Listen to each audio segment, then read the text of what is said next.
այդ տանջանքով ոռոգման համակարգեր է անցկացնում,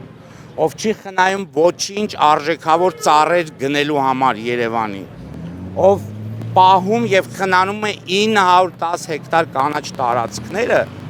այդ կազմակերպությանը կամ Երևանի քաղաքապետարանին ծառասպան, չգիտեմ, սահմռկեցուցիչ բառեր օգտագործելը մի բանի մասին է խոսում, որ գործ ունեն քաղաքականապես ուղղորդված, իսկ այդ կինը ուղղորդված է, այո, նա հանդիսանում է ընդդիմադիր ուժի ներկայացուցիչ եւ ամեն ընտրություններին բա պիտի ասեմ բրավո, երբ որ դուք վերջի 30 տարում այնքան աշխատանք չի կատարվել մեր երկրում, ինչքան կատարվել է վերջի 3 տարում, բա պիտի ասեք բրավո, բա ինչ պիտի ասեք։